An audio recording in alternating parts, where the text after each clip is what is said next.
I was looking at the new mole-year data for London housing this morning, and I honestly thought I was misreading the chart.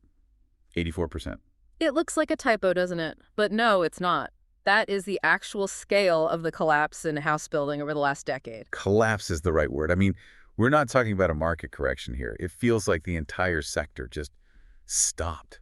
It effectively has. And our mission today is to, figure out why. We need to look past that headline and understand the mechanics of this freeze because these January 2026 numbers, they paint a very bleak picture. It's easy to say collapse, but what does that actually look like?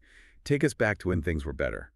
What did the numbers look like 10 years ago? In 2015, things were humming along. We saw construction start on nearly 34,000 private sector homes that year. That was sort of the baseline. Okay, so almost 34,000 shovels in the ground.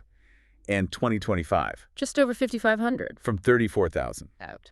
down to 5. That is, well, it's hard to wrap your head around, Yeah. especially when you think about what the city actually needs. And that's the brutal part of this. The estimated requirement for London is around 88,000 new homes every single year. So we need 88,000. And we're starting construction on 5,500. The gap isn't just a gap anymore, it's a chasm. Right. But surely we're at least finishing the projects that are already underway. I mean, you look at the skyline, there's still cranes up. Barely. The forecast for 2026 completions is only about 18,000 homes, and that's roughly half of what is technically under construction. Wait, only half. Where are the rest of them? They're stranded. We're seeing this massive rise in what people are calling ghost sites. So sites that have just stalled out. Exactly. Contractors are going bust, funding dries up, and the site just goes silent.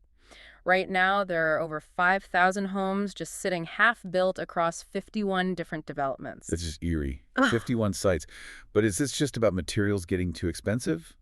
Or is there something else driving this? It's a vicious cycle. You have soaring construction costs, yes, but you have to pair that with a sales market that has basically flatlined. Of course, developers build to sell. Right. And if they can't sell, they can't get the financing to finish the job. It's that simple. How bad are the sales numbers then? In all of 2025, London sold about 8,400 new homes total. 8,400. In a city of 9 million people. Exactly.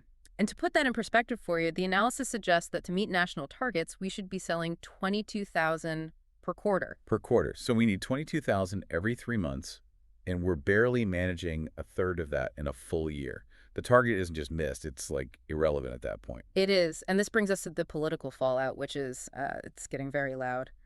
Lord Bailey, a London Assembly member, is calling this a crisis of dignity. A crisis of dignity. Yeah, he says we've moved from difficult to devastating. And I see the mayor's office is firing back, calling housing a top priority.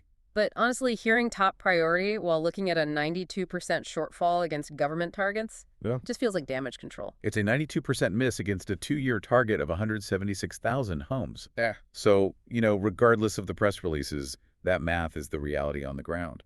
It really just highlights that this is a systemic freeze. It's labor, costs, sales, everything is just locked up. It is, and it raises a really difficult question about the recovery.